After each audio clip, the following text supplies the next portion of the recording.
बिस्मिल्लाहिर्रहमानिर्रहीम। अस्सलाम वालेकुम। Welcome to the point nursing channel. आज हम बात करने वाले हैं कॉग्निटिव परसेप्चुअल अल्टरेशन के बारे में, जो एक इम्पॉर्टेंट टॉपिक है फंडामेंटल ऑफ नर्सिंग 2 का। ये अल्टरेशन उन चेंजेस को रेफर करता है जो किसी भी इंसान की थिंकिंग, अवेयरनेस और सेंसरी परसेप्शंस को अफेक्ट करते हैं। इसमें पेन, इम्पेयर्ड सेंसरी फंक्शंस जैसे कि विजन या हेयरिंग लॉस और कॉग्निटिव डिसफंक्शंस जैसे मेमोरी लॉस या कंफ्यूजन शामिल होते हैं। इस लेक्चर में हम स्पेसिफिकली पेन को डिटेल में समझेंगे।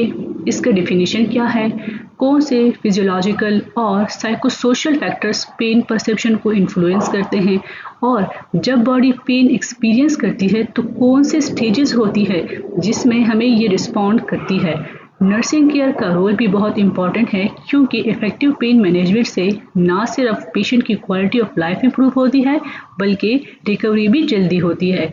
हम ये भी एक्सप्लोर करेंगे कि पेन असेसमेंट नर्सिंग इंटरवेंशन के लिए क्यों ज़रूरी है, पेन के बिहेवियरल इंडिकेटर्स क्या होते हैं, और कुछ कॉमन मिस जो लोग पेन और उसके ट्रीटमेंट के बारे में मानते हैं उसके बारे में भी पढ़ेंगे। तो चलिए शुरू करते हैं और समझते हैं कॉग्निटिव परसेप्चुअल अल्टरेशन को डिटेल में। तो ये हमारे आज के ऑब्जेक्टिव्स हैं। Define cognitive perceptual alteration, that is pain, यानी पेन के बारे में हम पढ़ेंगे स्पेसिफिकली। इन्यूमरेट फिजियोलॉजिकल और psychosocial factors that affect pain perception. Discuss the stages in which body respond to pain. Plan and apply nursing process on a client experiencing pain. हम एक case scenario लेंगे जिसमें पेशेंट को pen होगा और उसके ऊपर हम नर्सिंग प्रोसेस को अप्लाई करेंगे। Discuss the implication of pain assessment for nursing interventions. Explain the behavioral indicators of effects of pain. Discuss common myths about pain. Sensation, perception and cognition. इनका क्या मतलब है? Sensation is the ability to receive and process stimuli received through the sensory organs. यानी sensation का मतलब है stimuli को receive करना और उसको प्रोसेस करना।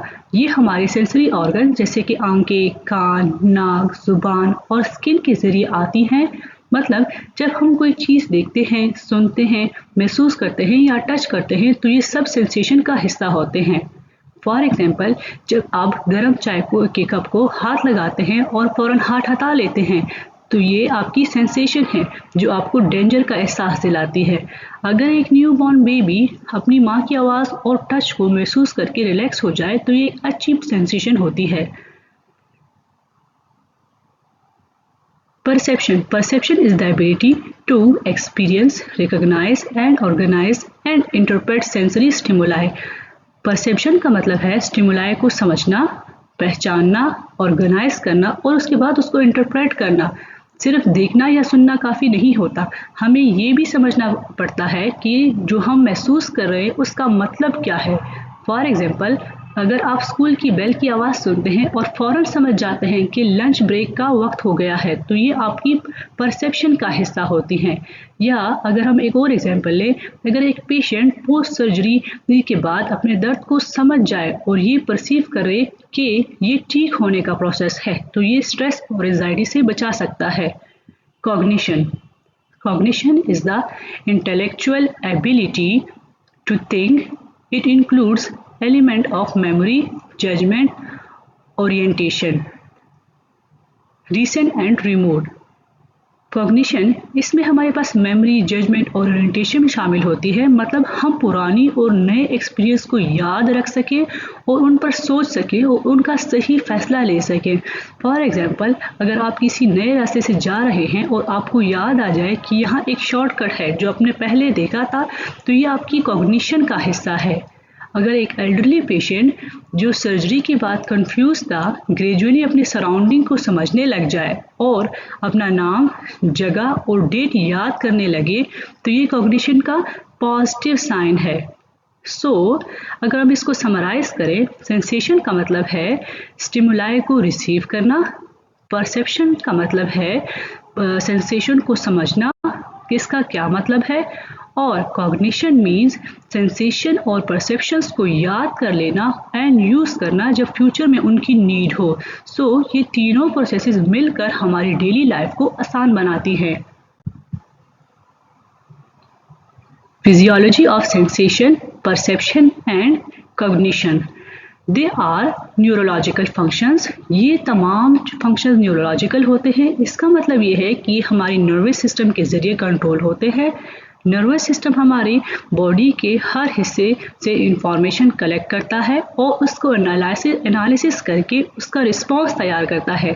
सेंसेशन, परसेप्शन और कॉग्निशन तीनों अहम न्यूरोलॉजिकल प्रोसेसेस हैं जो हमारी डेली एक्टिविटीज़ और डिसीजन मेकिंग पर असर डालते हैं। The nervous system is composed of central nervous system and peripheral nervous system.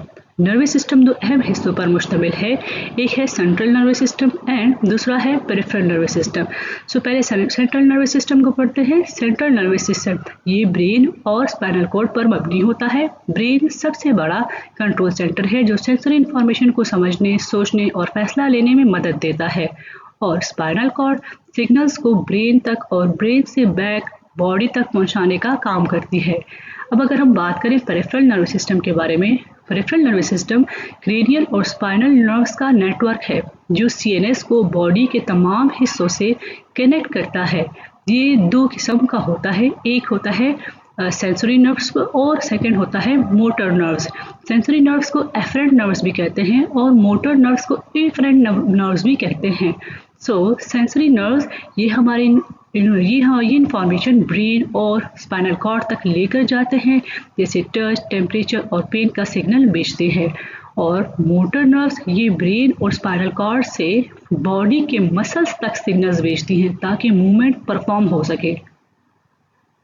Sensory perceptions involve the function of the both the cranial and peripheral nerves. Sensory जो perception का मतलब है कि हमारी बॉडी जो भी सेंसेशन महसूस करती है वो CNS यानी सेंट्रल नर्वस सिस्टम तक कैसे पहुंचती है और फिर उसका रिस्पॉन्स कैसे होता है, ये दोनों क्रेनियल और पेरिफेरल नर्व्स का काम है। अब क्रेनियल नर्व्स क्या करती है? क्रेनियल नर्व्स ये डायरेक्टली ब्रेन से निकलती है और हेड और नेक की सेंसरी और मोटर एक्टिविटीज़ को कंट्रोल करती है। एंड पेरिफेरल नर्व्स ये बॉडी के हर हिस्से से इंफॉर्मेशन कलेक्ट करने और सीएनएस तक पहुंचाने का काम करती है। जब सेंसरी नर्व्स किसी भी सेंसेशन जैसे दर्द, टच या टेम्परेचर का सिग्नल भेजती है तो ब्रेन इसको इंटरप्रेट करता है और उसके बाद फिर बॉडी को रिस्पॉन्स देने का कहता है।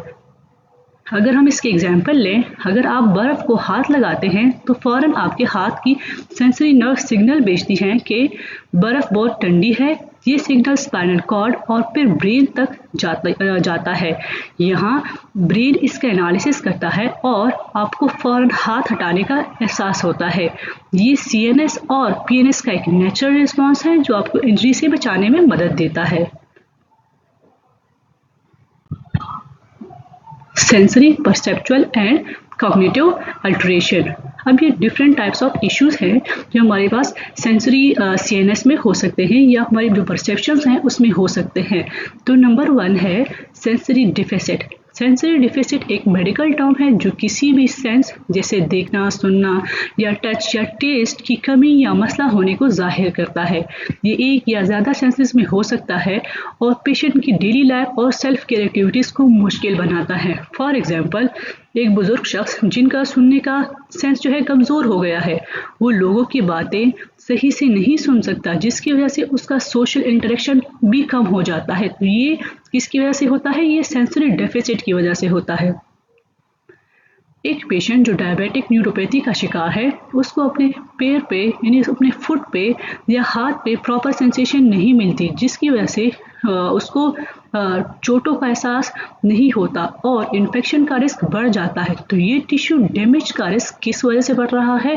ये इस वजह से बढ़ रहा है क्योंकि उसको टच की सेंसेशन नहीं हो रही, क्योंकि उसका सेंसरी डेफिसिट है।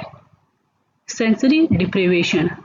सेंसरी डिप्रिवेशन का मतलब है जब किसी शख्स को मुख्तलिफ सेंसेस से कम या बिल्कुल भी स्टिमुलेशन ना मिले। ये थोड़े अरसे के लिए तो बेनिफिशियल होता है, अगर थोड़े अरसे के लिए होगा तो ये रिलैक्स करने और मेडिटेशन के लिए अच्छा हो सकता है, लेकिन अगर ज़्यादा देर तक सेंसरी डिप्रिवेशन रहे तो पेशेंट को हेलुसिनेशंस, एंजाइटी, डिप्रेशन और अजीब ख्यालात का सामना करना पड़ सकता है। अगर हम इसकी एग्जांपल ले, एक शख्स जो अंधेरी और बिल्कुल खामोश जगह में बहुत देर तक अकेले रहे, उसे अजीब अजीब आवाज़ें सुनाई देना शुरू हो जाती हैं। तो ये किस वजह से होता है? ये सेंसरी डिप्रिवेशन की वजह से होता है। अगर हम एक और एग्जांपल ले, आईसीयू के पेशेंट जो लंबे अरसा तक आइसोलेशन में होते हैं, उनको यूजुअली कन्फ्यूजन और डिप्रेशन होने का इम्कान बढ़ जाता है। थर्ड टर्मिनोलॉजी है सेंसरी ओवरलोड। सेंसरी ओवरलोड तब होता है जब दिमाग एक वक्त में बहुत ज़्यादा सेंसरी इंफॉर्मेशन प्रोसेस करने की कोशिश करे, लेकिन वो इसे प्रॉपरली हैंडल ना कर सके। इसका नतीजा स्ट्रेस, एंजाइटी या इवन पैनिक अटैक की सूरत में निकल सकता है। ये उन लोगों में ज़्यादा कॉमन होता है जो न्यूरोलॉजिकल कंडीशंस जैसे ऑटिज्म या पोस्ट ट्रॉमेटिक स्ट्रेस डिसऑर्डर्स या बाइपोलर डिजीज का शिकार होते हैं। फॉर एग्जाम्पल, एक शख्स जो किसी खामोश इन्वायरमेंट से एकदम बहुत ज़्यादा बिजी शहर में चला जाए, जहाँ पर ट्रैफिक लाइट्स, बहुत सारे हॉर्न्स, ट्रैफिक और लोगों की आवाज़ें होती हैं, उसे सेंसरी ओवरलोड हो सकता है, जिससे वो इरिटेट या एंशियस महसूस कर सकता है।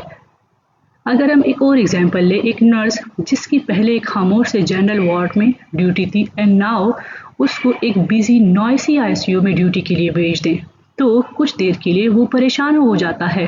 हर तरफ से मशीन की आवाज़ें आती हैं, अलार्म बज रहे होते हैं, कभी एक पेशेंट के पास जाना होता है, कभी दूसरे के पास।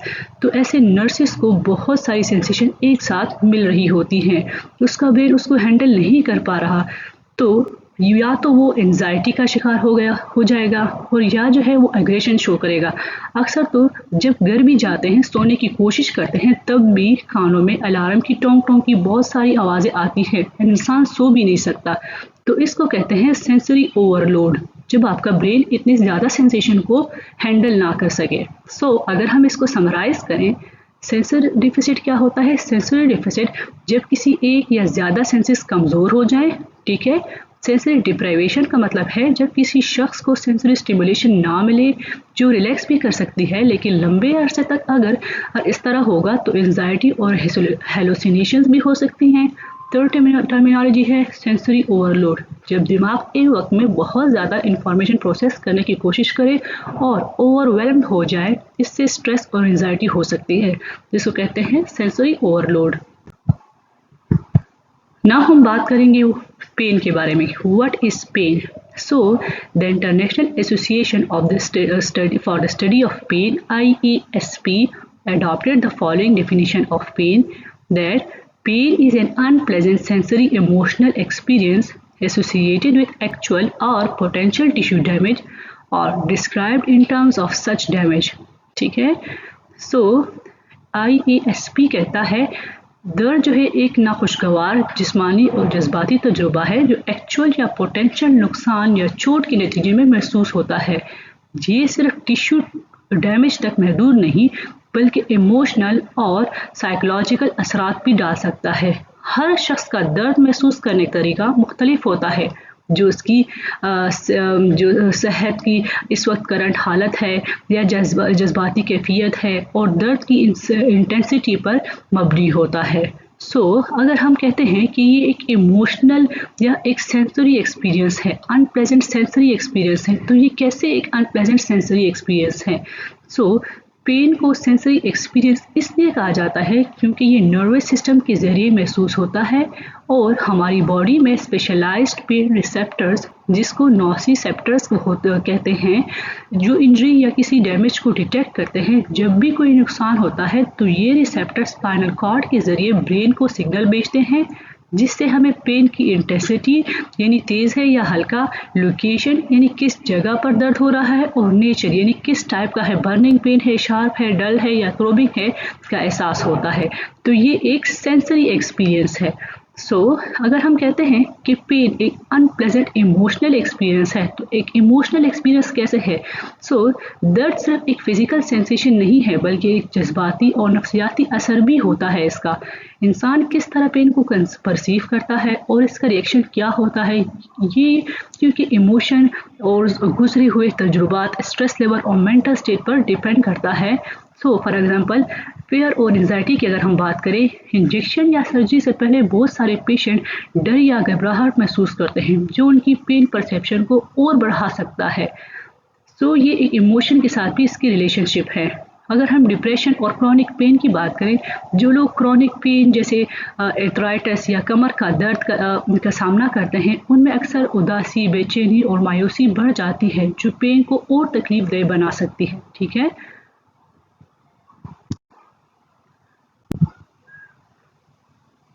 Okay, what is pain? इसमें हमारे पास फर्दर हम इसके पढ़ेंगे। Pain is the most common symptom for HCP health care provider experience reported by patient. दर्द सबसे कॉमन सिम्टम्स है जो हेल्थ केयर प्रोवाइडर्स को पेशेंट रिपोर्ट करते हैं। ये हर तरह की बीमारियों, इंजरीज और सर्जरीज का एक कॉमन साइन होता है। डॉक्टर्स और नर्सेस के लिए ये बहुत इंपॉर्टेंट है कि वो पेशेंट की पेन इंटेंसिटी और उसका असर समझ सके, ताकि बेहतरीन ट्रीटमेंट प्रोवाइड कर सके। It is a sensual and perceptual phenomena which causes suffering and emotional state of risk connected with anxiety. ठीक है। और दर्द का एक महसूस करने वाला, सेंसरी और समझने वाला परसेप्चुअल एक्सपीरियंस है। इसका मतलब है कि ये सिर्फ फिजिकल सेंसेशन नहीं, बल्कि एक जज्बाती यानी इमोशनल और नफ्सियाती यानी साइकोलॉजिकल तजुर्बा भी होता है। जब किसी को दर्द होता है तो उसको सिर्फ जिस्मानी तकलीफ नहीं होती, बल्कि वो बेचैनी जैसे एंजाइटी और टेंशन और घबराहट भी महसूस कर सकता है। Pain can alter person's quality of life and also impact them as an individual and their family. दर्द सिर्फ एक शख्स को तकलीफ नहीं देता, बल्कि उसकी पूरी ज़िंदगी और उसके घर वालों पर भी असर डालता है। अगर किसी को क्रॉनिक यानी लंबे अरसे का दर्द हो, तो उसका काम, पर्सनल लाइफ और सोशल लाइफ भी मुतासिर हो सकती है। उसकी वजह से पेशेंट उदास, घबराया हुआ और फ्रस्ट्रेटेड महसूस करता है, जो उसके घर वालों के लिए भी टेंशन का सबब बनती है। Its intensity and quality depend on internal and external factors. People perceive pain individually. दर्द की इंटेंसिटी यानी कितना तेज है या हल्का है, और क्वालिटी किस जगह, किस तरह का दर्द है, अलग अलग लोगों के लिए मुख्तलिफ हो सकती है। ये इंटरनल फैक्टर्स जैसे health condition, emotional state and past experiences, और एक्सटर्नल फैक्टर्स जैसे कि environmental support system, pain management पर डिपेंड करती है। हर शख्स पेन को अलग तरीके से महसूस करता है। फॉर एग्जाम्पल, अगर दो लोग एक ही तरह की चोट का सामना करते हैं, तो एक जो है बंदा सिर्फ हल्का दर्द महसूस करेगा और इग्नोर करेगा, जबकि दूसरा बंदा ज़्यादा इंटेंस दर्द महसूस करेगा और स्ट्रेस में जा सकता है। ये इस बात पर डिपेंड करता है कि उनका पेन टॉलरेंस और मेंटल स्टेटस कैसा है, और उनका जो है प्रीवियस एक्सपीरियंस कैसा है।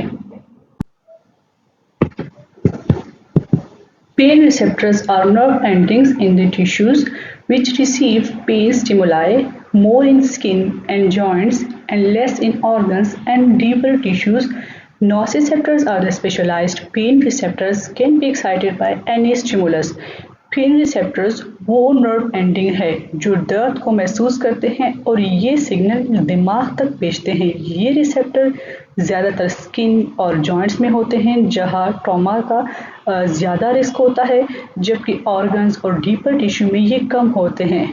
नोसिसेप्टर्स एक खास टाइप के पेन रिसेप्टर्स हैं जो किसी भी तकलीफ दे स्टिमुलाई जैसे टिश्यू ट्रॉमा, जलन या ज़्यादा प्रेशर से एक्टिवेट हो सकते हैं।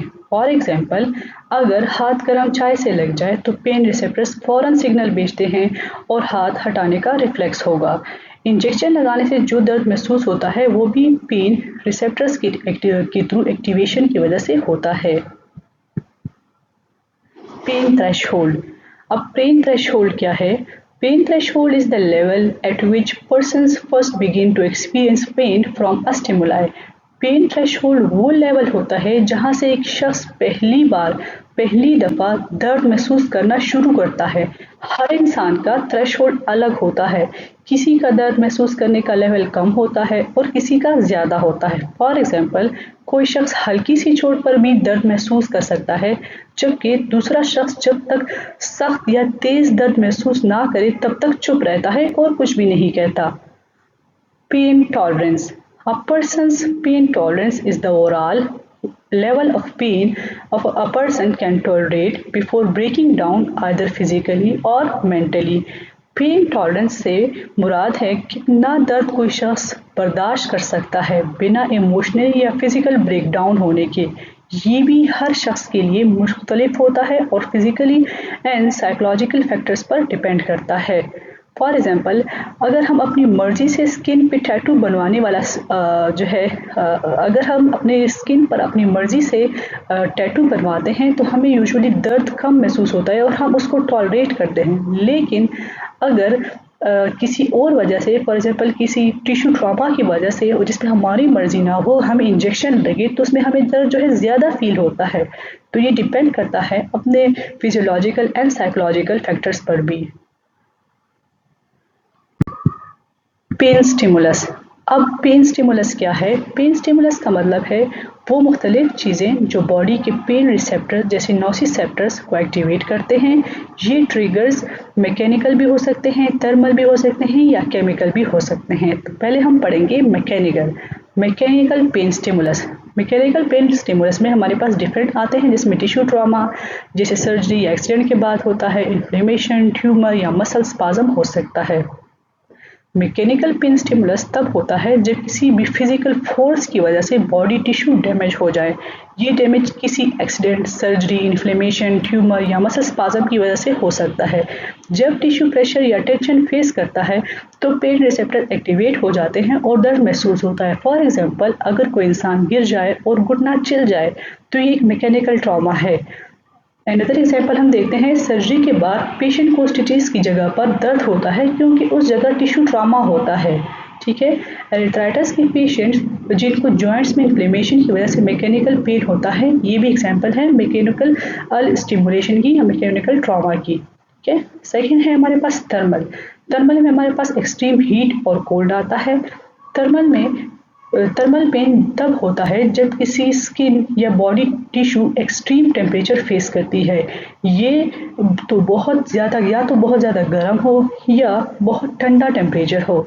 हीट रिसेप्टर्स और कोल्ड रिसेप्टर्स बॉडी को वार्म करते हैं कि टेम्परेचर डेंजरस हो सकता है। जब टेम्परेचर बहुत ज़्यादा एक्सट्रीम हो जाए तो ये रिसेप्टर्स पेन सिग्नल्स भेजते हैं ब्रेन को। फॉर एग्जाम्पल, अगर कोई बंदा गर्म चाय को हाथ लगाता है तो ये हीट रिसेप्टर्स एक्टिवेट होंगे और दर्द महसूस होगा। ठीक है। पेशेंट जो फ्रॉस्ट बाइट या बर्न का शिकार होते हैं तो उसको इंटेंस थर्मल पेन होता है। अगर एक और एग्जाम्पल ले, यूजुअली हीट बर्न होने के बाद भी स्किन जलने लगती है, ये भी हमारे पास थर्मल पेन का एक एग्जाम्पल है। थर्ड है chemical pain stimulus. Okay, chemical जो है हमारे पास पेन स्टिमुलस क्या है? केमिकल्स जो है हमारे पास डिफरेंट टिश्यू सेल्स जो है वो रिलीज करते हैं और ये पेन हमें तब होता है जब बॉडी के सेल्स डैमेज हो जाते हैं और कुछ स्पेशल केमिकल्स रिलीज होते हैं। ये केमिकल्स नोसिसेप्टर्स यानी पेन रिसेप्टर्स को एक्टिवेट कर सकते हैं जिसकी वजह से पेन महसूस होता है।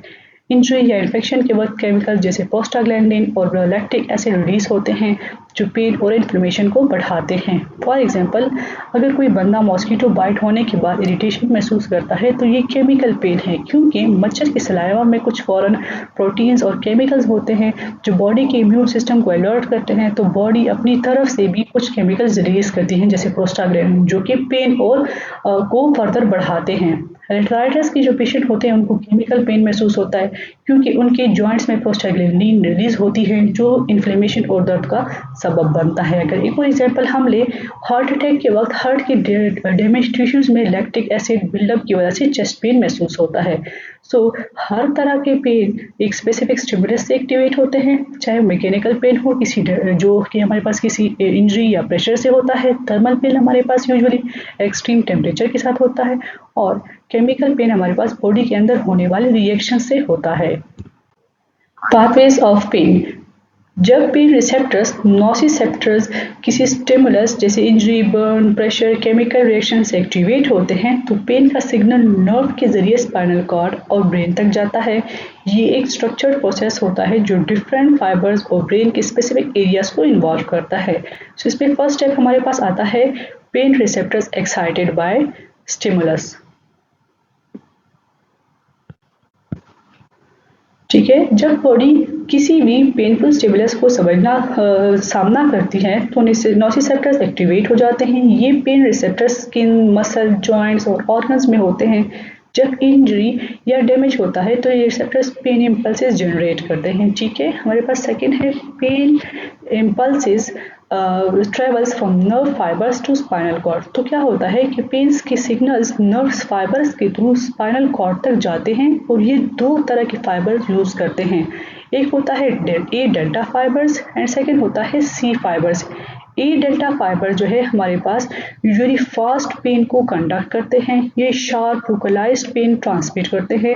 फॉर एग्जांपल अगर आप का हाथ किसी तेज चीज से कट जाए तो ये पहला शार्प पेन महसूस करता है और तो वो ये डेल्टा फाइबर्स की वजह से होते हैं। यानी जब हमें कट लगता है और हमें शार्प और फर्स्ट जो पेन फील होता है वो हमें ए डेल्टा फाइबर्स की वजह से फील होता है।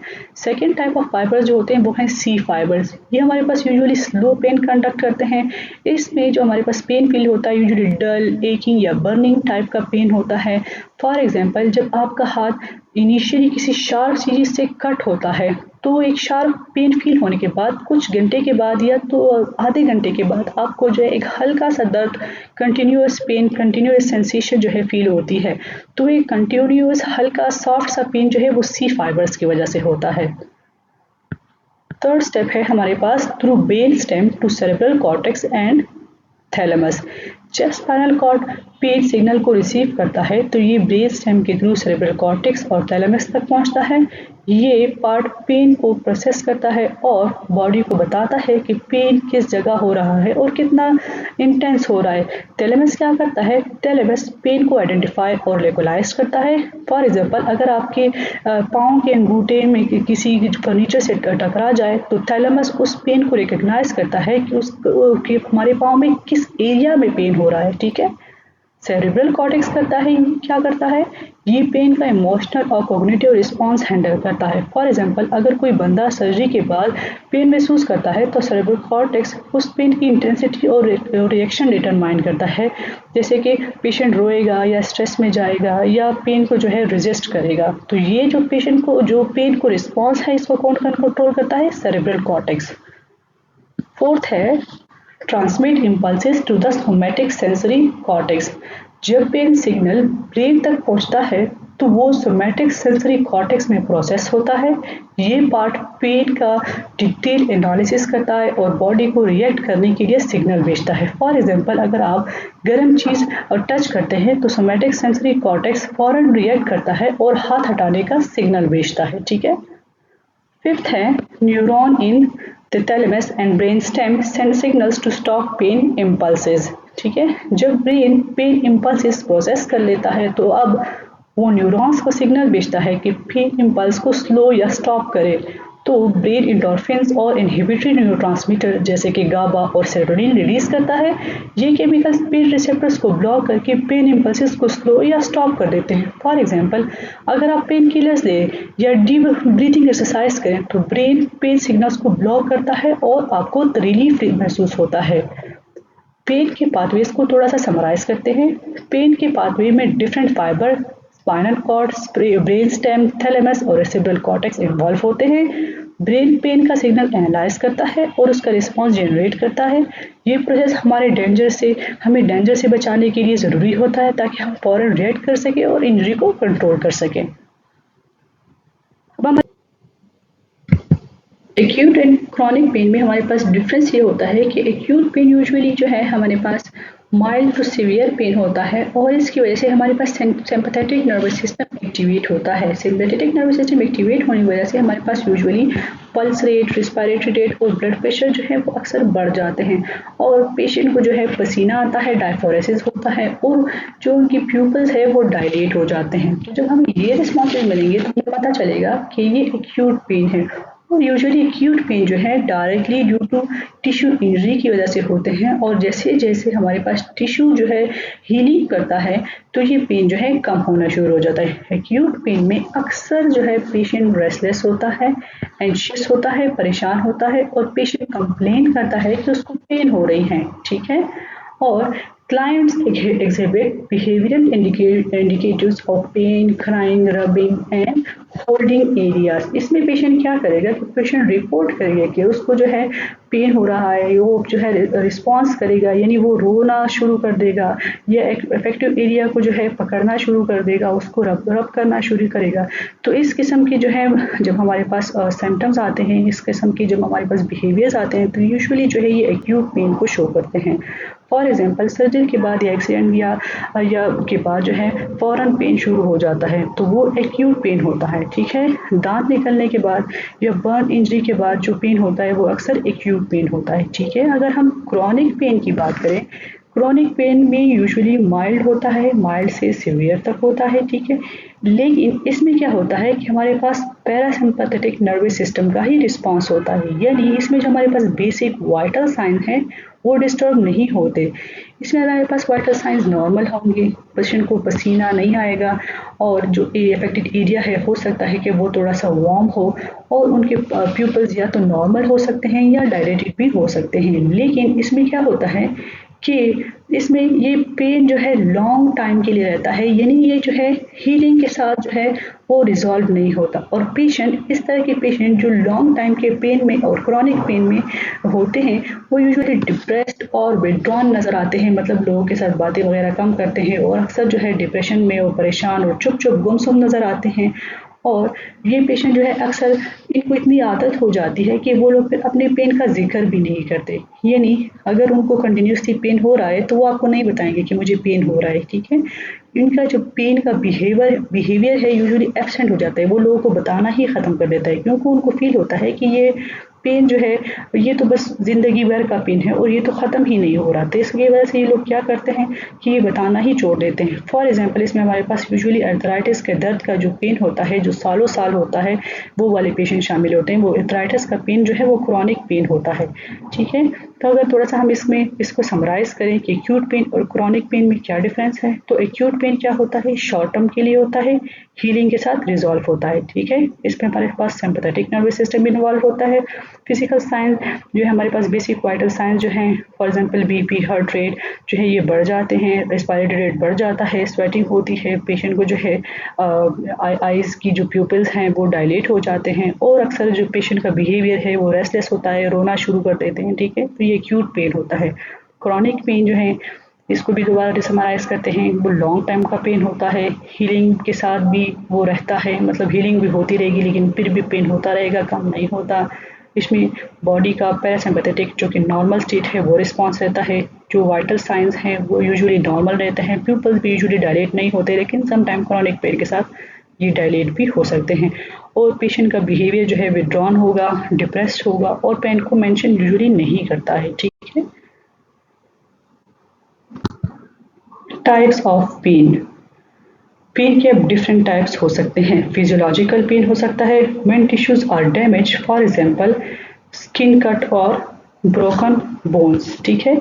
फिजियोलॉजिकल पेन तब होता है जब कोई टिश्यू डैमेज होता है, जैसे स्किन कट हो जाए या हड्डी टूट जाए।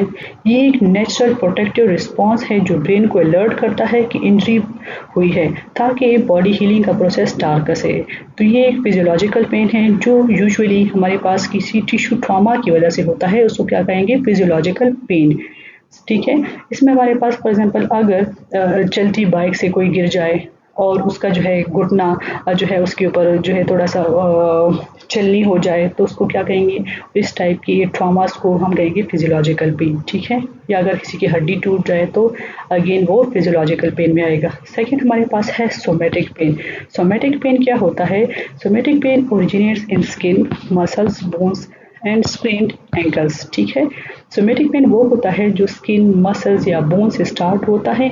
ये पेन अक्सर शार्प या एकिंग होता है और उसकी उसी जगह महसूस होता है जहाँ पर आपको टिश्यू डैमेज या चोट लगी होती है, ठीक है। और मूवमेंट के साथ अक्सर फर्दर ये जो है पेन है फर्दर बढ़ता है।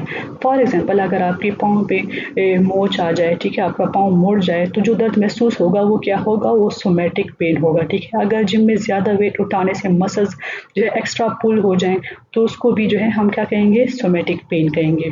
थर्ड हमारे पास है विजरल पेन। विजरल पेन क्या होता है? Originates from when pain receptors activate in the organs, for example irritable bowel syndrome इसका एक एग्जाम्पल है। विजरल पेन इंटरनल ऑर्गन्स से आता है, जैसे स्टमक हो गया, लिवर हो गया, किडनी हो गया या इंटेस्टाइन हो गया। ये पेन अक्सर डल और डीप होता है और कभी कभी एग्जैक्ट लोकेशन आइडेंटिफाई करना इसमें मुश्किल हो जाता है क्योंकि ये डीप ऑर्गन से आता है, डीप टिश्यूज से आता है, ठीक है। इसमें हमारे पास एक एग्जांपल है आईबीएस, जिसको कहते हैं इरिटेबल बाउल सिंड्रोम। इसमें पेट में ये जो है मरोड़ सा फील होता है और दर्द और डिस्कम्फर्ट रहता है, ठीक है। या गाल स्टोन का जो पेन होता है, जैसे गाल ब्लैडर में पत्थर होता है, इसमें भी है जो है पेन, पेट में से इंटेंस पेन होता है और कभी कभी राइट साइड पे ज़्यादा होता है और कभी लेफ्ट साइड पे होता है, तो हमें पता नहीं चलता कि ये पेन अक्सर कहाँ से आ रहा है। तो यूजुअली जो जहाँ पर गाल स्टोन होते हैं तो गॉल ब्लैडर की जो लोकेशन है वहीं पर आपको पेन फील होगा। फोर्थ हमारे पास आता है न्यूरोपैथिक पेन। तो न्यूरोपैथिक पेन क्या होता है? डैमेज और malfunctioning nerves, for example nerve injury and diabetic neuropathy. Neuropathy pain तब होता है जब नर्व्स डैमेज या माल फंक्शन करती है, ठीक है।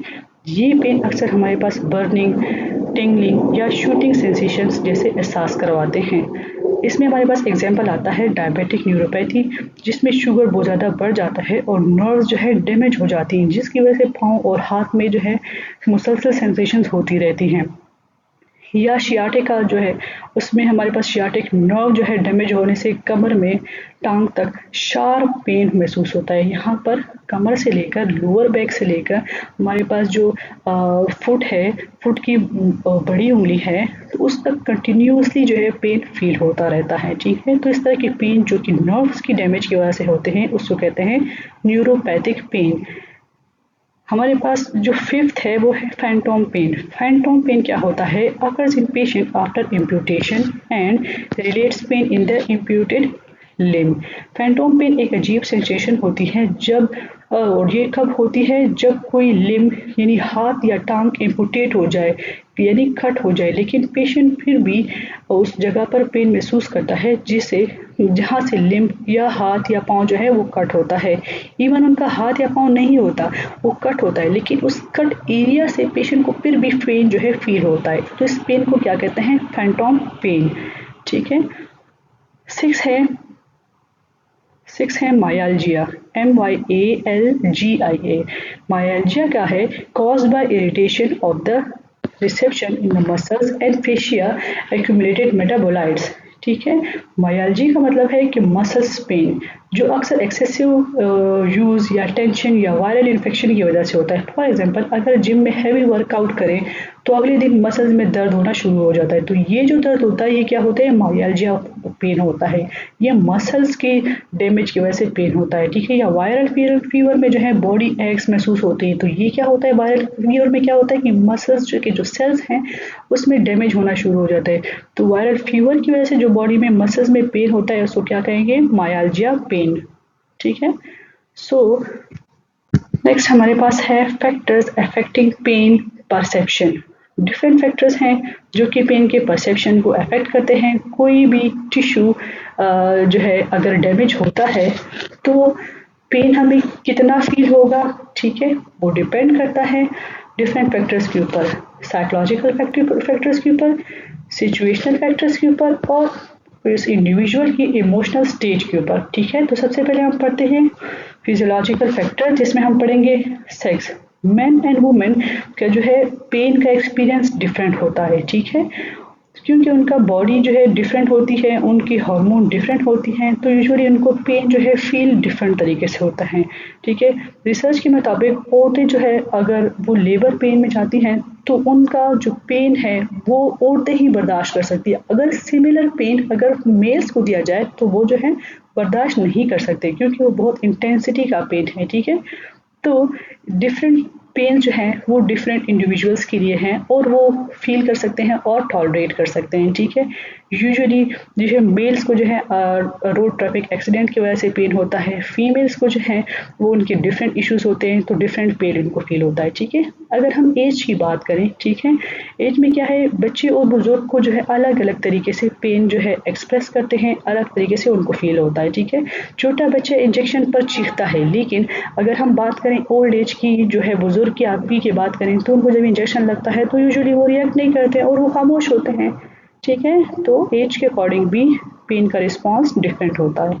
कॉग्निटिव लेवल जो है, अगर किसी शख्स का दर्द को इसके बारे में इतना नॉलेज है कि वो उसको समझ सके कि पेन क्यों हो रहा है, तो वो अच्छे तरीके से मैनेज कर सकता है। फॉर एग्जांपल, अगर एक इंडिविजुअल को हम इंजेक्शन लगाएंगे या उसके ऊपर अगर एक प्रोसीजर परफॉर्म करेंगे और उसको हम पहले से बता दें कि इसमें जो है प्रोसीजर में कितना पेन होने वाला है, हल्का सा पेन होने वाला है, तो जब हम प्रोसीजर स्टार्ट करेंगे तो क्योंकि उनको हमने समझाया हुआ है तो वो यूजुअली क्या करते हैं, बर्दाश्त करते हैं, टॉलरेट करते हैं और वो ज़्यादा जो है रिस्पॉन्स नहीं करते, ज़्यादा जो है इसको एक्सप्रेस नहीं करते। प्रीवियस एक्सपीरियंस या प्रीवियस पेन्स, प्रीवियस जो इंडिविजुअल का एक्सपीरियंस होता है वो डिपेंड करता है कि फ्यूचर में वो उस सेम स्टिमुलस को, सेम ट्रीटमेंट को कैसे रिस्पॉन्स करेगा। ठीक है, फॉर एग्जांपल, एक शख्स ने पहले आरसीटी करवाई है, रूट कैनाल ट्रीटमेंट करवाया है और उसमें जो है उसको बहुत ज़्यादा पेन फील हुआ है। ठीक है, उसकी जो एक्सपीरियंस है वो बहुत बुरा हुआ है।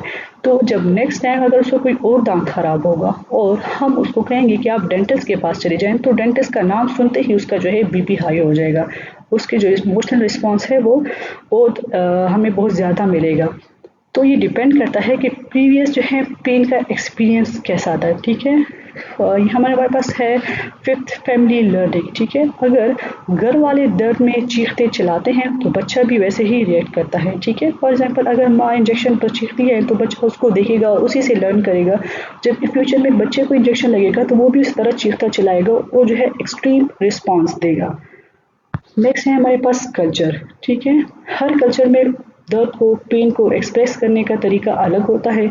कुछ लोग दर्द छुपाते हैं, कुछ ओपनली बताते हैं, एक्सप्रेस करते हैं। ठीक है, तो ये डिपेंड करता है कि कैसे जो है पेन एक्सप्रेस करेगा, वो कल्चर्स में यूजुअली लोगों के होता है। नेक्स्ट हमारे पास जो फैक्टर इफेक्ट करता है वो है सिचुएशनल फैक्टर। सिचुएशनल फैक्टर्स में हमारे पास पहले आता है एक्सपेक्टेशन। ठीक है, अगर किसी को पहले से अंदाज़ा हो कि दर्द होगा तो वो ये मेंटली प्रिपेयर होता है और वो ज़्यादा दर्द महसूस नहीं करता और वो जो है थोड़ा सा कम एक्सप्रेस करेगा। ठीक है, क्योंकि ऑलरेडी हमने उसको बताया हुआ है, उसकी एक्सपेक्टेशन है कि कितना पेन होगा। ठीक है, फॉर एग्जांपल, एक इंडिविजुअल को हम बता दें कि हम आपका ये प्रोसीजर करने वाले हैं और इसमें जो है माइल्ड सा पेन होगा तो वो उसको टॉलरेट करेगा। ठीक है, नेक्स्ट है कंट्रोल। अगर शख्स को, किसी इंडिविजुअल को उसके पास जो है दर्द करने को कंट्रोल करने का तरीका होता है, उसको पता होता है कि दर्द मैं कंट्रोल कर सकती हूँ, तो उनका रिस्पॉन्स अलग आता है एज़ कम्पेयर टू वो इंडिविजुअल के जिनको पता ना हो कि दर्द जो है कैसे कंट्रोल होगा, तो उनका रिस्पॉन्स अलग आता है। ठीक है, हमारे पास नेक्स्ट है रेलेवेंस। अगर दर्द किसी अहम काम या रिजल्ट की वजह से हो, यानी इंडिविजुअल को पता हो कि ये पेन क्यों हो रहा है, तो उसे बर्दाश्त करना आसान होता है। फॉर एग्जांपल, अगर हम एग्जांपल लें एथलीट की, एथलीट को पता होता है कि अगर हमें गेम में पेन हो रहा है, ठीक है, हमें इंजरी हो रही है, लेकिन वो फिर भी गेम खेलता रहता है, गेम को स्टॉप नहीं करता, क्योंकि उसको पता है कि इसके एंड में मैं क्या करूँगा, गेम जीत जाऊँगा। तो उसने एक रेलेवेंसी बनाई हुई है कि पेन हो रहा है तो पेन के आगे क्या है, जीत है। तो वो कंटिन्यूसली गेम खेलता रहेगा और उसका रिस्पॉन्स जो है अलग होगा एज़ कम्पेयर टू दूसरे इंडिविजुअल की जिसको पता ही नहीं है कि मुझे पेन क्यों हो रहा है। थर्ड जो चीज़ अफेक्ट करती है पेन के रिस्पॉन्स को, वो है पेन के सेंसेशन को है emotional factor. Emotional factor, for example pain, अगर पेशेंट को ऑलरेडी डर लगता हो तो वो ज़्यादा दर्द महसूस करता है। फॉर एग्जांपल, जैसे बच्चा इंजेक्शन सिर्फ देखता है तो वो समझ जाता है कि इससे मुझे दर्द होगा, तो वो पहले ही डरा होता है। तो जैसे ही उसको इंजेक्शन आप दिखाते हैं तो वो चिल्लाना शुरू कर देता है। क्यों? क्योंकि उसको ऑलरेडी उससे फ़ियर है, उससे डर है, ठीक है? एंगर एंगर कैसे जो है हमारे पास पेन के रिस्पॉन्स को अफेक्ट करता है। फॉर एग्जांपल अगर आप 2 आदमी या 3 आदमी देखते हैं वो आपस में लड़ रहे होते हैं, ठीक है? तो इवन उनको सम टाइम इतनी चोट लगी होती है, उनको जो है ब्रेन उसके स्कल में से ब्लीडिंग हो रही होती है, उसकी बॉडी में से ब्लीडिंग हो रही होती है, उसको पेन हो रहा होता है, लेकिन क्योंकि अब वो गुस्से में है, वो लड़ रहा है, तो वो अपने पेन को रिस्पॉन्स नहीं कर रहा। वो जो उसकी अपनी लड़ाई है वो उसने उसी को कंटिन्यू किया हुआ है। तो यहाँ पर इमोशनल स्टेट में स्पेसिफिकली एंगर में उसका पेन को रिस्पॉन्स अलग तरीके का है, ठीक है? जबकि अगर वो नॉर्मल टाइम में जब वो नहीं लड़ रहा होगा, सुकून में होगा, उस वक़्त अगर उसको चोट लगेगी तो वो जो है पेन को जो है फ़ोकस करेगा। थर्ड है फ्रस्ट्रेशन। जब किसी को बार-बार दर्द हो और इलाज का फ़ायदा ना हो, तो वो मायूस हो जाता है, ठीक है? और वो जो है दर्द को महसूस करते-करते उसमें जो है फ्रस्ट्रेशन जो है शुरू हो जाती है। फॉर एग्ज़ाम्पल एक क्रॉनिक बैक पेन का पेशेंट जो 6 मंथ से ट्रीटमेंट ले रहा है, तो हर रोज़ वो कंप्लेन करेगा कि उसका पेन जो है बढ़ रहा है, बढ़ रहा है, बढ़ रहा है। और अगर आप उससे पूछते हैं कि पेन कैसा है, तो वो आपको फ्रस्ट्रेशन में जवाब देगा कि क्या करूँ? कुछ भी फ़ायदा नहीं है, कुछ भी करूँ। तो ये क्या रिस्पॉन्स है? ये फ्रस्ट्रेशन है ड्यू टू पेन। ठीक है, अब तक हमने पढ़ा है कि पेन क्या होता है, पेन जो है कितने टाइप्स का हो सकता है, पेन जो है एक्यूट होगा तो कैसे होगा, बॉडी का रिस्पॉन्स क्रोनिक होगा तो कैसे होगा, कौन से डिफरेंट स्टिमुलाई हैं जो हमारे बॉडी में ये जो है पेन को इनिशिएट करते हैं, ठीक है? और पेन जो है हमारी बॉडी में किस तरह सिग्नल्स के थ्रू, नोसिसेप्टर्स के एक्टिवेशन के थ्रू स्पाइनल कॉर्ड तक, स्पाइनल कॉर्ड से ब्रेन तक जाता है और ब्रेन से फिर जो है दोबारा इफेरेंट नर्व्स के थ्रू कैसे हमारी बॉडी को जो है हमारे लिम्स को, हमारी बॉडी को सेव करता है और टिश्यू ट्रॉमा को प्रिवेंट करता है। नाउ अब हम क्या करेंगे, एक केस सिनेरियो लेंगे जिसमें हम क्या करेंगे, नर्सिंग प्रोसेस अप्लाई करेंगे, ठीक है? तो और जो नर्सिंग प्रोसेस के 5 स्टेप्स हैं इस पेशेंट के ऊपर हम अप्लाई करेंगे। कैसे, जब हमारे पास एक पेन का पेशेंट आता है तो कैसे हम उसको हैंडल करते हैं, उसकी हम हिस्ट्री कैसे लेते हैं, असेसमेंट कैसे करते हैं, प्लान कैसे करते हैं और उसके ऊपर क्या इंटरवेंशन हम कर सकते हैं पेन के कंट्रोल के लिए, ठीक है? और एंड में फिर हम एवोलुएट करेंगे। एंड चलो तो शुरू करते हैं केस सिनेरियो से। हमारे पास क्या है, एक 60 ईयर ओल्ड पेशेंट है जो कंप्लेन कर रही है पेन की। उनका 3rd पोस्ट ऑफ डे है, एब्डोमिनल सर्जरी हुई है उनकी, ठीक है?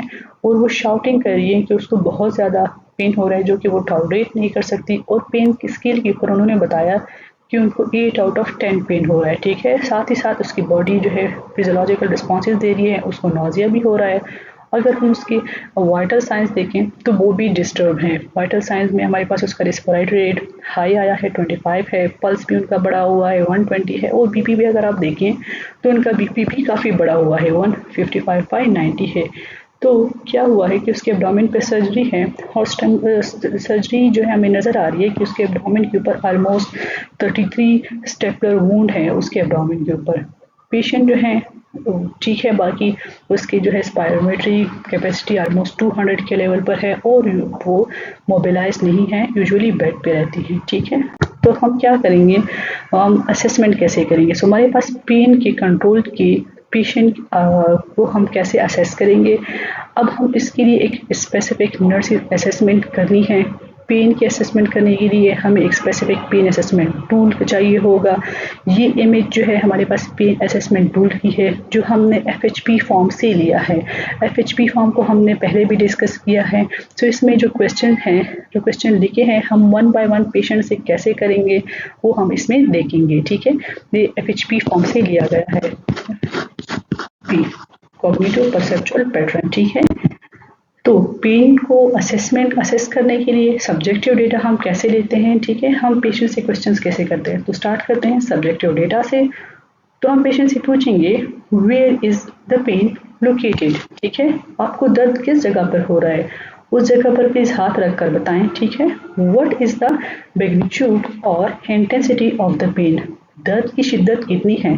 अगर हम आपको 1 से 10 तक नंबर दें तो आप इस दर्द को क्या नंबर देंगे? 1 जो है कम दर्द को और 10 शदीद दर्द को शो करता है। सो 1 से 10 में से एक नंबर सेलेक्ट करें, ठीक है।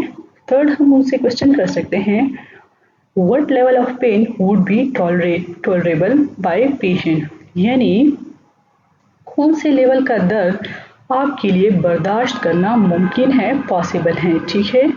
How does the pain feel to the client, how is it described, ठीक है। पेशेंट को जो है दर्द कैसे महसूस हो रहा है, फॉर एग्जाम्पल उसको धड़कन जैसा तेज महसूस होने वाला दर्द हो रहा है जो कभी बढ़ता है और कभी कम होता है, या तेज चुभने वाला दर्द हो रहा है, या उसको पेशेंट को जो है हल्का लेकिन मुसलसल दर्द हो रहा है, तो उसको पेन किस टाइप का फील हो रहा है, ठीक है, वो किस तरह उसको एक्सप्लेन कर रहा है, तो पेशेंट से ये हम पूछेंगे। एंड हम पूछेंगे how does the pain changes with rest, activity और टाइम, हम उसको पूछेंगे कि आप हमें बताएं कि आपका जो दर्द है वो आराम के साथ तब्दील होता है, या अगर आप एक्टिविटी करते हैं, चलते हैं, उठते हैं, क्या ये जो है दर्द में कोई चेंजेस आती हैं, और टाइम के साथ साथ इसमें कोई चेंजेस आती हैं या नहीं, फॉर एग्जांपल टाइम के साथ ये दर्द बढ़ता जा रहा है या कम हो रहा है, ठीक है। तो इस तरह की सब्जेक्टिव डेटा पेन के असेसमेंट के लिए हम ये इस तरह क्वेश्चंस करते हैं पेशेंट से, और पेशेंट जो है वन बाय वन हमें डिटेल से आंसर करता है। पेन असेसमेंट के लिए हम डिफरेंट निमोनिक यूज़ करते हैं, ठीक है, जिसकी वजह से हमारे लिए आसान हो जाता है पेशेंट से क्वेश्चन करना, और हम डिटेल हिस्ट्री भी ले लेते हैं और हम कुछ पूछते नहीं हैं। तो फर्स्ट जो हमारे पास निमोनिक है वो है कोल्डेरा, ठीक है। कोल्डेरा, कोल्डेरा में सी का मतलब है करेक्टर, यानी पेन की करेक्टरिस्टिक क्या है, मीन्स दर्द किस तरह का महसूस होता है। जैसे हमने पहले डिस्कस किया कि थ्रोबिंग पेन है, यानी जलने वाला पेन है, शार्प पेन है, यानी तेज या चुभने वाला दर्द है, डल है, हल्का है लेकिन मुसलसल दर्द हो रहा है, या क्रशिंग पेन है, क्रशिंग पेन बहुत ज़्यादा दबाव या बोझ जैसा महसूस होने वाला दर्द होता है, ठीक है। तो ये हम पेशेंट से पूछेंगे कि पेन की कैरेक्टरिस्टिक क्या है, उसको अपने वर्ड्स में बताएं कि आपको किस तरह का पेन हो रहा है, ठीक है।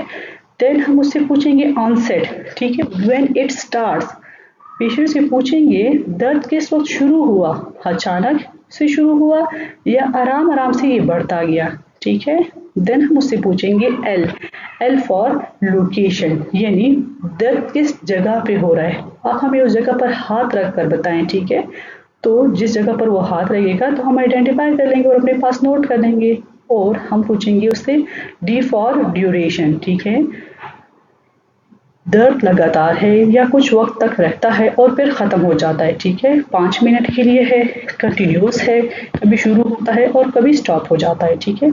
ई फॉर एक्सासरबेशन, ठीक है, एक्सासरबेशन क्या है, क्या चीज़ें हैं दर्द को बढ़ाती हैं, फॉर एग्जाम्पल हरकत के साथ बढ़ता है या पोजीशन चेंज करने के साथ जो है दर्द बढ़ता है, तो इसको क्या करेंगे, एक्सासरबेशन, ठीक है। तो कोर्स हो सकता है कि पेशेंट जो है हमें बताए कि जब मैं मूव करती हूँ तो पेशेंट पेन जो है इंक्रीज होता है, ठीक है।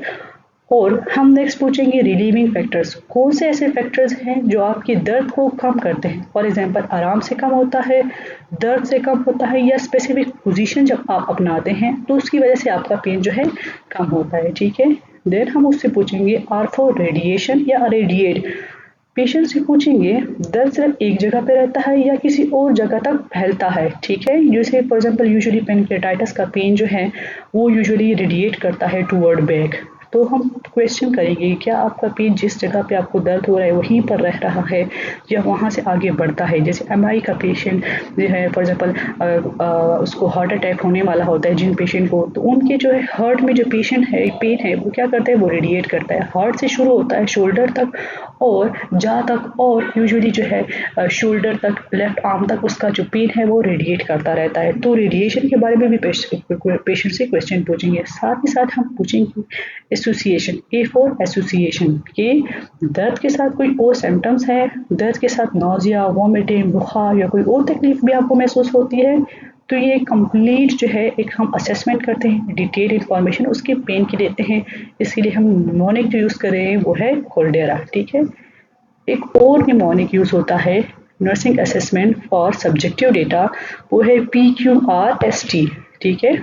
अगेन सिमिलर क्वेश्चन है लेकिन थोड़ा सा निमोनिक डिफरेंट है, बाकी क्वेश्चन ऑलमोस्ट सिमिलर ही होते हैं, ठीक है। तो इसमें P फॉर प्रोवोकेटिव, ठीक है, क्या चीज़ है जो दर्द को बढ़ाती है, ठीक है। Q is for quality, pain किस क्वालिटी का है, बर्निंग है यानी जलने वाला पेन है, शूटिंग है तेज बिजली जैसा सख्त अचानक दर्द होता है, एकिंग है यानी मुसलसल दर्द जो कंटिन्यूस होता है, स्टैबिंग पेन है जैसे चाकू जैसे चुभने वाला सख्त दर्द है, या क्रशिंग है बहुत ज़्यादा दबाव या बहुत ज़्यादा बोझ सा जो है उस एरिया में फील हो रहा है। ठीक है, अगेन आर फॉर रेडिएशन, क्या आपका जो पेन है किसी और बॉडी पार्ट में रेडिएट करता है, किसी और बॉडी पार्ट में फैलता है। एस फॉर सिवियरिटी, ठीक है, पेन जो है कितना सिवियर है, 0 से 10 में से आप हमें एक नंबर सेलेक्ट करें और हमें बताएं। 0 का मतलब है कम पेन, 10 का मतलब है एक्सट्रीम या सख्त पेन। ठीक है, timing, timing T is for timing, क्या दर्द किसी खास वक्त होता है, क्या खाना खाने चलने फिरने या एक्टिविटी के साथ ये दर्द महसूस होता है, कम होता है, बढ़ता है। ठीक है, तो उसके बारे में इंफॉर्मेशन लेंगे, तो ये भी एक कंप्लीट जो है इंफॉर्मेशन देता है। तो हम या कोल्डेरा यूज़ करेंगे या PQRST जो है, इनमें से कोई एक एक्रोनिम जो है हम यूज़ करेंगे।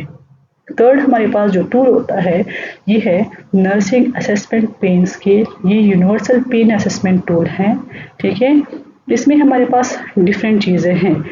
एक स्टैंडर्डाइज टूल है जो कि पेन की इंटेंसिटी और नेचर को असेस करने के लिए होता है। ये खास तौर पर उन लोगों के लिए हेल्पफुल होता है जो वर्बली अपना दर्द एक्सप्लेन नहीं कर सकते, जैसे छोटे बच्चे, बुजुर्ग या वो पेशेंट जो लैंग्वेज बैरियर फेस करते हैं। तो इस टूल में हमारे पास डिफरेंट स्केल्स शामिल होते हैं। ठीक है, या हमारे पास न्यूमेरिक स्केल होगा।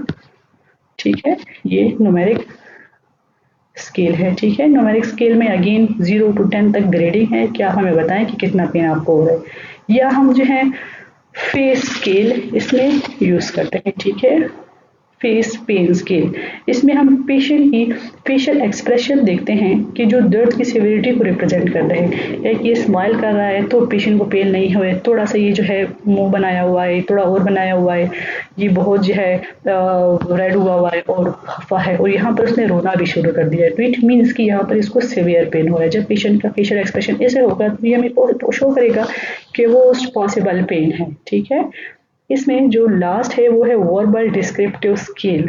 ठीक है, जिसमें पेशेंट जो है वर्ड्स यूज़ करते हैं, जैसे हम उनसे पूछते हैं कि आपको कितना दर्द हो रहा है, तो वो हमें बताते हैं कि पेन नहीं हो रहा, हल्का हो रहा है, माइल्ड पेन हो रहा है। ठीक है, मॉडरेट पेन हो रहा है, या बहुत पेन हो रहा है, और या इतना सख्त पेन हो रहा है कि वो जो है बोल भी नहीं पा रहे। तो इसमें पेशेंट वर्ड्स यूज़ करते हैं और खुद हमें बता रहे हैं कि उसको कितना पेन हो रहा है। ठीक है, ये एक यूनिवर्सल जो है पेन असेसमेंट टूल है जो कि यूजुअली छोटे बच्चों के लिए, बुजुर्ग के लिए, या जिनको लैंग्वेज बैरियर है उनके लिए यूज़ होता है। ओके, हमने सब्जेक्टिव असेसमेंट की बात कर ली, अब हम बात करेंगे ऑब्जेक्टिव असेसमेंट की। ठीक है, कि ऑब्जेक्टिव असेसमेंट में जब नर्स खुद असेसमेंट करेगी तो कौन सी फिजियोलॉजिकल रिस्पॉन्सेज जो है नर्स ऑब्जर्व कर सकती हैं। यूजुअली हमारे पास पेन में जो पेशेंट होता है उनका बीपी रेज होता है। ठीक है, हार्ट रेट उनका रेज होता है, रिस्पायरेटरी रेट उनका बड़ा होता है, और सम टाइम कुछ पेशेंट को पेन के साथ एसोसिएटेड कैरेक्टरिस्टिक्स भी हो सकते हैं। एसोसिएटेड कैरेक्टर्स के बाद पेन के अलावा कुछ डिफरेंट सिम्टम्स हो सकते हैं। फॉर एग्जांपल, कुछ पेशेंट जो है, पेन वाले पेशेंट जो है, उनको जैसे ही पेन शुरू होता है तो उनको नाजिया शुरू हो जाती है, या वॉमिटिंग जो है वो स्टार्ट कर देते हैं, या उनको बहुत ज़्यादा थकावट फील होती है। और कुछ लोग ऐसे होते हैं जब उनको पेन होता है तो वो बिल्कुल खाना पीना छोड़ देते हैं, एनोरेक्सिया हो जाता है। ठीक है, तो ये कुछ एसोसिएटेड फैक्टर्स हैं जो ऑब्जेक्टिव असेसमेंट में हमें मिलेंगे। ओके, तो हमने सब्जेक्टिव डेटा भी कलेक्ट कर ली, ऑब्जेक्टिव डेटा भी कलेक्ट कर ली। अब जो पेन का पेशेंट होगा, इंडिविजुअल होगा, तो उसके डिफरेंट नर्सिंग डायग्नोसिस बन सकते हैं। ठीक है, फॉर एग्जांपल जो पेन है तो वो पेन एक्यूट पेन है या क्रॉनिक पेन है, तो ये एक नर्सिंग डायग्नोस है। फॉर एग्जांपल हम इसमें लिख सकते हैं acute pain related to tissue injury as evidence by patients reports of pain, restlessness and guarding behaviour. ठीक है, तो ये एक्यूट पेन का नर्सिंग डायग्नोज है। अगर हम बात करें पेरिफेरल न्यूरोवास्कुलर अल्ट्रेशन की, ठीक है, तो ये भी पेन के लिए एक डायग्नोज बन सकता है। पेन का डायग्नोज कैसे बनेगा? Sensory perceptual alteration related to neurological impairment as evidence by patient complaint of vision, hearing loss और अल्टर्ड स्मेल और टेस्ट। ठीक है, तो डिफरेंट नर्सिंग असेसमेंट इसमें बन सकते हैं। अगर हम देखें, रिस्क ऑफ इंजरी हो सकता है related to impair cognition, sensory deficit और डिक्रीज मोबिलिटी। फॉर एग्जांपल, अगर कोई पेशेंट जो डायबिटिक फुट का है तो उसको जो है रिस्क ऑफ इंजरी हो सकता है, रिस्क ऑफ फॉल भी हो सकता है, related to balance impairment, muscles weakness और सोशल सेंसरी डेफिसिट। ठीक है, सो हर एक इंडिविजुअल के लिए अलग नर्सिंग डायग्नोज बन सकता है उसकी कंडीशन और उसके असेसमेंट फाइंडिंग्स के ऊपर।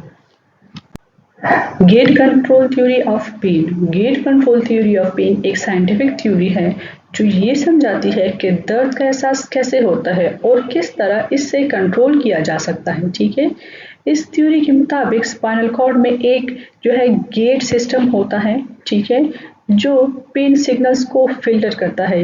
ये सिस्टम एक गेट यानी दरवाजे की तरह काम करती है। अगर ये गेट ओपन हो तो पेन सिग्नल दिमाग तक पहुंचते हैं और इंसान दर्द महसूस करता है, और अगर ये गेट बंद हो तो सिग्नल्स जो है ब्लॉक हो जाते हैं और दर्द महसूस नहीं होता या कम हो जाता है। ठीक है, सो इसमें हमारे पास डिफरेंट डायमीटर्स की जो है पेन को एक्सप्लेन किया है। एक लार्ज डायमीटर की नर्व्स होते हैं और एक जो है स्मॉल डायमीटर की नर्व्स होते हैं। जो स्मॉल डायमीटर वाले नर्व्स होते हैं पेन इम्पल्सेस को स्पाइनल कॉर्ड के जरिए दिमाग तक भेजती हैं। ये गेट्स को ओपन कर देती हैं जिससे दर्द महसूस होता है। ठीक है, जो बड़ी डायमीटर वाली नर्व्स होती हैं यूजुअली जब एक्टिवेट होने से ये गेट्स क्लोज हो जाते हैं। ठीक है, जब बड़ी डायमीटर के नर्व्स फाइबर एक्टिवेट होते हैं तो ये गेट जो स्पाइनल कॉर्ड में होते हैं ये क्लोज होता है जिससे पेन सिग्नल्स ब्लॉक हो जाते हैं और पेशेंट को जो है पेन कम फील होना शुरू होता है या थोड़ा सा बिल्कुल बंद हो जाता है। ठीक है, यूजुअली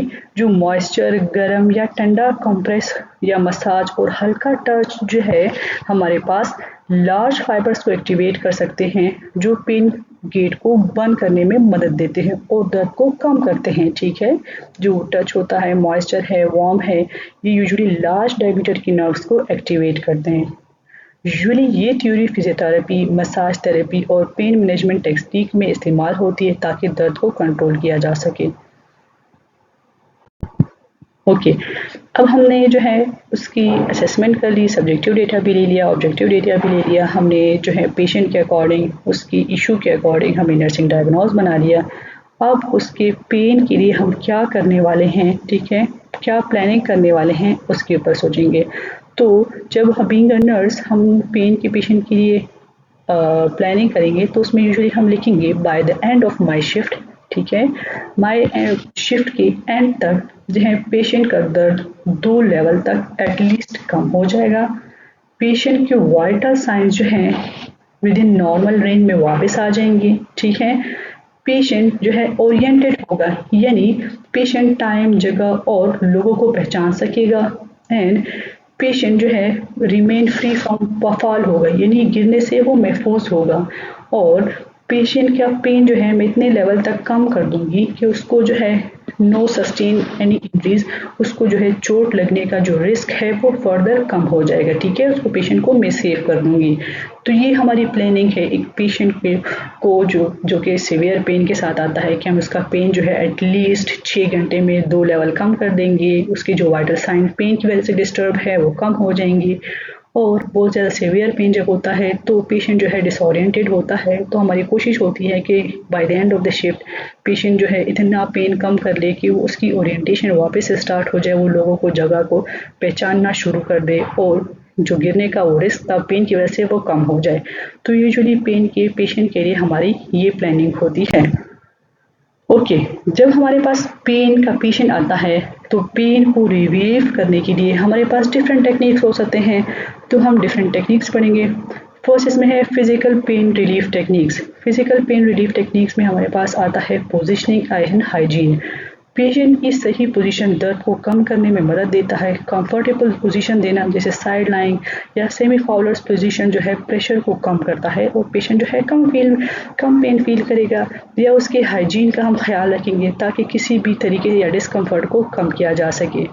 या हम क्या करेंगे, क्यूटेनियस स्टिमुलेशन करेंगे। क्यूटेनियस स्टिमुलेशन में हमारे पास डिफरेंट आते हैं, massage therapy, heat and cold fermentation and deep breathing exercises करवा सकते हैं। सो हमारे पास ये टेक्निक स्किन के रिसेप्टर्स को यूजुअली स्टिमुलेट करती है जो दर्द के सिग्नल्स को ब्लॉक करने में मदद देती हैं। ठीक है, सो मसाज थेरेपी या प्रेशर थेरेपी में पेशेंट के मसल्स और जॉइंट को हल्का या गहरा प्रेशर देकर और मालिश करना होता है, जिसमें पेशेंट जो है फिर फर्दर उसकी ब्लड सर्कुलेशन इंप्रूव होती है और मसल्स उसके रिलैक्स हो जाती हैं, जिसकी वजह से उनको पेन जो है कम फील होना शुरू हो जाता है।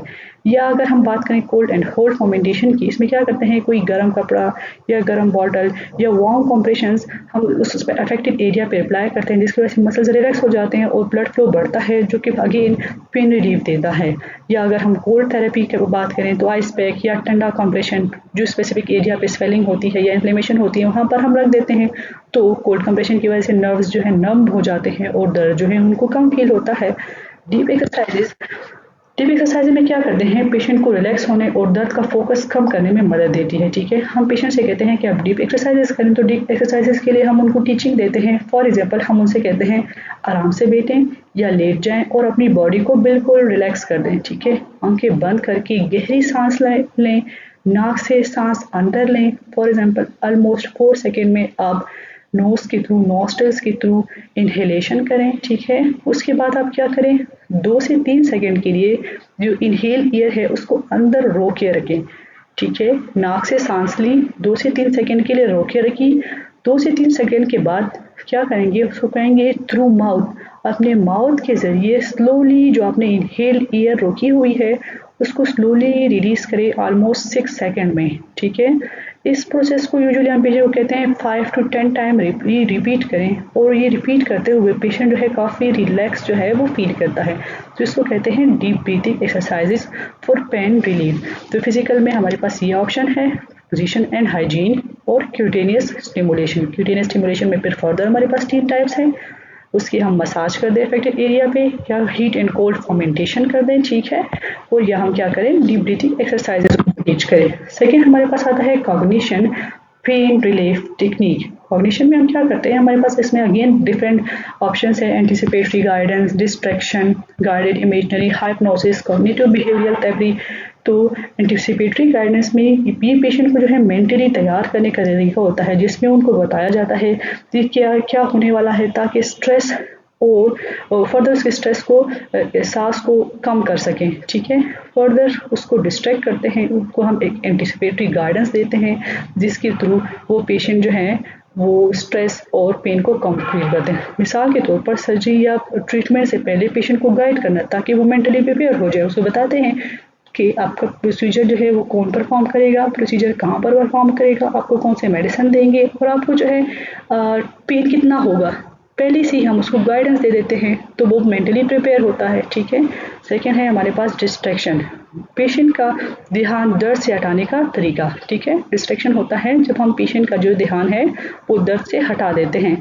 इसमें हम डिफरेंट चीज़ें यूज़ कर सकते हैं, जैसे उसको जो है हम टीवी ऑन करके दे दें। ठीक है, उनको अपनी फैमिली मेम्बर के साथ वीडियो कॉल पे बातें करने के लिए दे दें। ठीक है, कोई स्पेसिफिक गेम जो उनको पसंद है उनको कहें कि आप वो खेल लें, या कोई ऐसे पर्सन जो इनके फेवरेट होते हैं उनको उनके पास बिठा देते हैं, उनको कहते हैं इनसे बातें करें। तो क्या होता है कि वो डिस्ट्रैक्ट हो जाते हैं, वो जो अपना पेन है वो भूल जाते हैं। ठीक है, नेक्स्ट हमारे पास आता है गाइडेड इमेजनरी। गाइडेड इमेजनरी में इसमें पेशेंट को रिलैक्सिंग और सुकून बड़ी तस्वीर या कोई ऐसे सिनेरियो उनको कहते हैं कि आप इमेजिन करें जहाँ पर उनकी जो है इमेजिनेशन चेंज हो जाए। ठीक है, उनको जो है बिल्कुल अच्छी फीलिंग्स आएँ, जैसे वो समंदर के किनारे बैठा हुआ है। ठीक है, तो वो समंदर के किनारे हम उनको कहते हैं कि आप समंदर के पानी के ऊपर फोकस करें, आप ऐसे फोकस करें कि वहाँ पर बहुत सारे दरख्त है, बहुत हल्की हवा चल रही है, तो एक माइंड में एक इमेज बनाएं और उसको जो है एग्जैजरेट करें अच्छे तरीके से और उसके ऊपर फोकस करें। तो ये क्या होता है, गाइडेड इमेजनरी। इससे क्या होता है, अगेन उनकी डिस्ट्रैक्शन होती है। ठीक है, सेकेंड नेक्स्ट है हमारे पास हाइप्नोसिस। हाइप्नोसिस जो है ये एक मेंटल टेक्निक है जिसमें पेशेंट को डीपली रिलैक्स करवाया जाता है। हाइप्नोसिस के ज़रिए यूजुअली ब्रेन को जो दर्द का सिग्नल भेजने से रोका जाता है। ठीक है, इसको ट्रेन प्रोफेशनल यूजुअली यूज़ करते हैं दर्द को लेवल कम करने के लिए। सेकेंड हमारे पास इसके बाद है कॉग्निटिव बिहेवियरल थेरेपी, इसको कहते हैं CBT।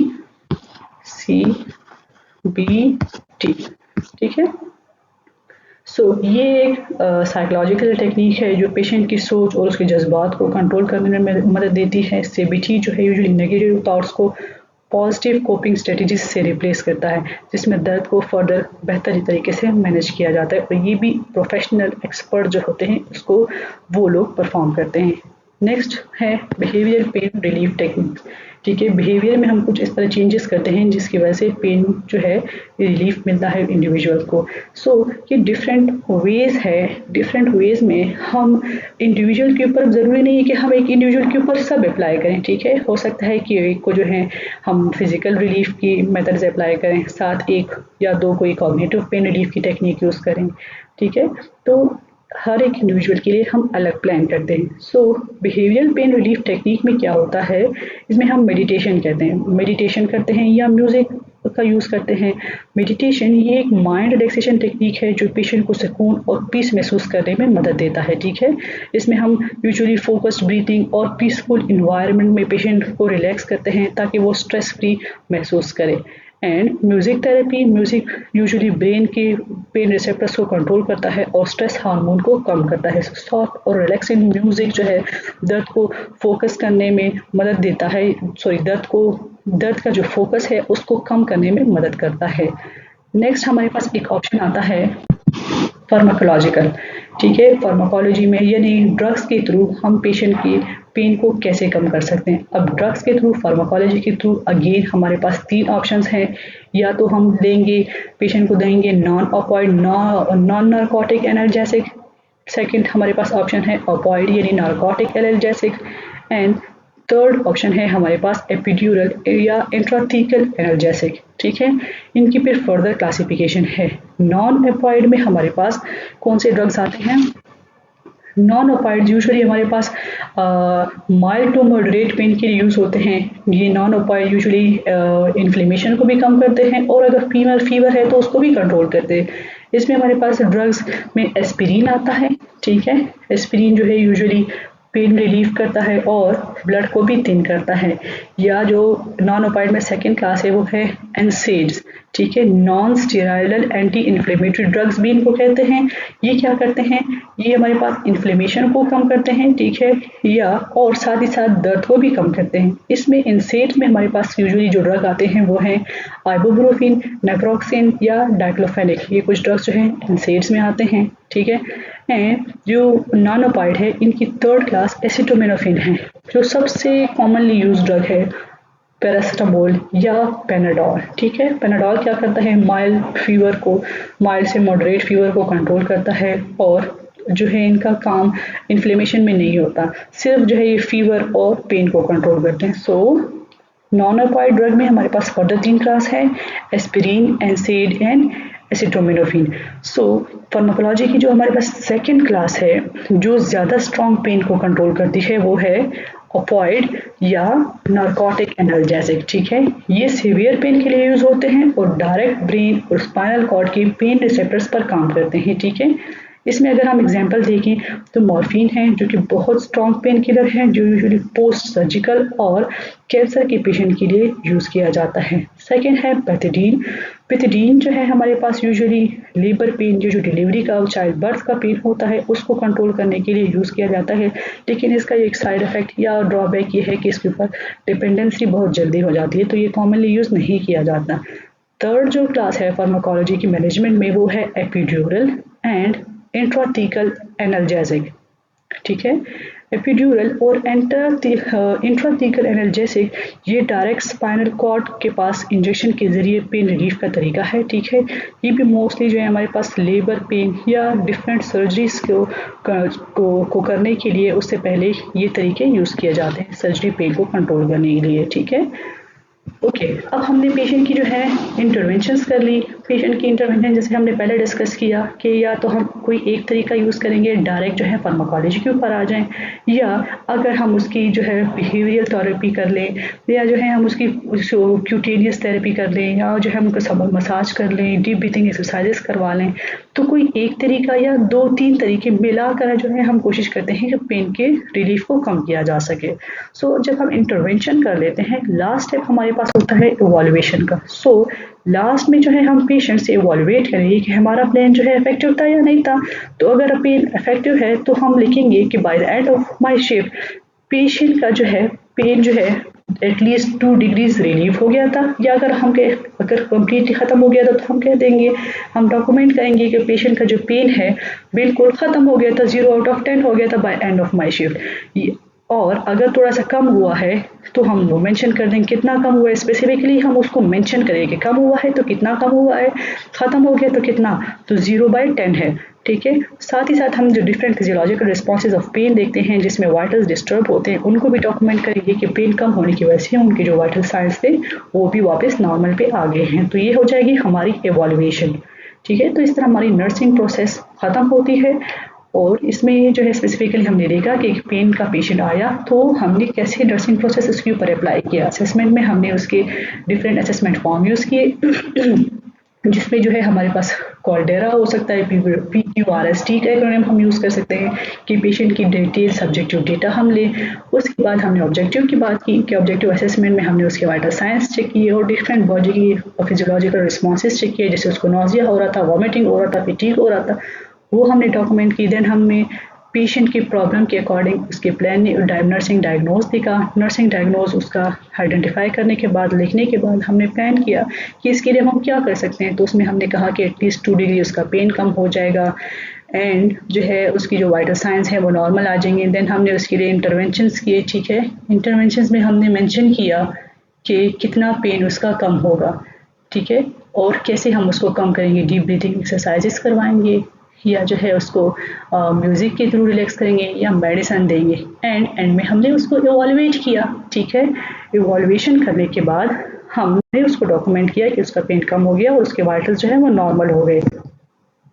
ओके, हमने जैसे बात की थी कि एंड में हम बात करेंगे कॉमन मिथ्स के बारे में। ठीक है, तो मिथ्स क्या होते हैं। मिथ्स एक ऐसी बात होती है जो लोगों में मशहूर होती है लेकिन असल में वो गलत या झूठ होती हैं। ठीक है, तो ये डिफरेंट मिथ्स हैं। ठीक है, नंबर 1 है pain always means there is physical damage, यानी दर्द का मतलब होता है कि यहाँ पर हमेशा फिजिकल नुकसान होगा, जिस्मानी डैमेज होगा, यानी टिश्यू ट्रॉमा अगर हमें नजर आएगा तो पेन होगा। ठीक है, तो ये गलत बात है।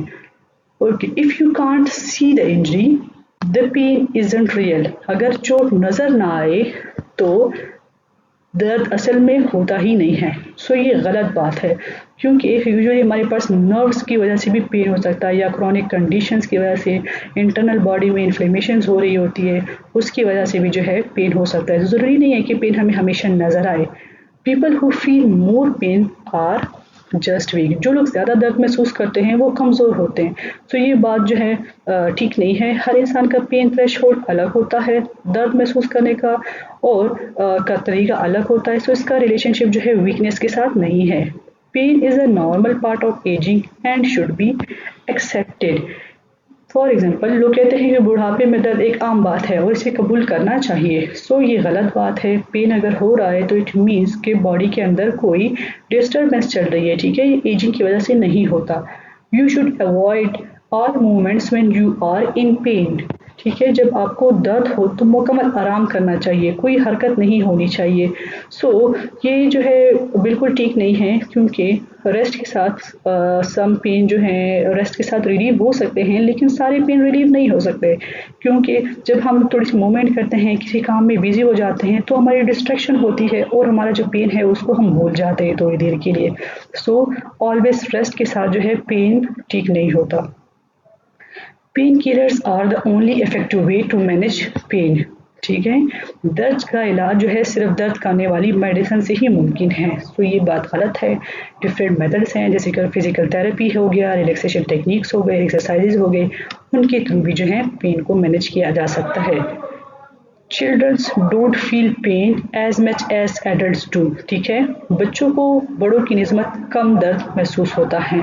तो ये गलत बात है। बच्चे भी बड़ों की तरह दर्द महसूस करते हैं, उसको भी उतनी ही केयर और ट्रीटमेंट की ज़रूरत होती है जितने बड़ों को होती है। ठीक है, लास्ट है if test results are normal then pain must be psychological.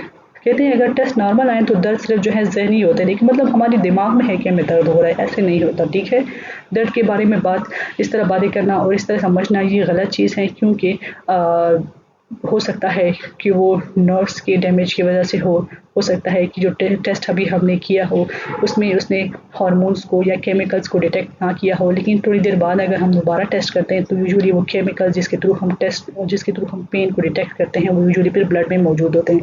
Specially जो एमआई के पेशेंट होते हैं उनमें इस तरह होता है कि अगर अर्ली हम टेस्ट कर देते हैं तो वो जो लैक्टिक एसिड है या जो हमारे पास डिफरेंट केमिकल जो पेन को शो करते हैं, हमने अर्ली टेस्ट कर दिया तो अभी ब्लड में वो शामिल नहीं हुए थे। अगर 1 घंटे बाद या आधे घंटे के बाद अगर हम वो टेस्ट रिपीट करते हैं तो वो केमिकल्स ब्लड टेस्ट में आ जाते हैं। ठीक है, सो पॉसिबल है कि हमने टेस्ट जल्दी कर दिया या टेस्ट देर से कर दिया है। ठीक है, talking about pain make it worse. ठीक है, दर्द के बारे में बात करने से दर्द बढ़ जाता है, तो ये गलत बात है। ठीक है, ओके, सो इस जब भी पेन हो तो उसको डिस्कस करना चाहिए, इसका इशू आइडेंटिफाई करना चाहिए इंस्टेड ऑफ चुप रहने के। All pains has the same cause and can be treated the same way. ठीक है, हर दर्द की एक ही जैसी वजह होती है और इसका इलाज भी एक ही जैसा होता है। ठीक है, तो ये गलत बात है। डिफरेंट टाइप्स ऑफ पेन होते हैं जो कि अभी हमने डिस्कस किया थोड़ी देर पहले, और हर एक पेन का फिर अलग ट्रीटमेंट होता है इंडिविजुअल की नीड के मुताबिक। तो ये कुछ कॉमन मिथ्स थे पेन के बारे में। ओके, तो ये हमारा लास्ट स्लाइड है। इंशाल्लाह नेक्स्ट वीडियो में हम न्यूट्रिशन के बारे में पढ़ेंगे। Thank you for watching.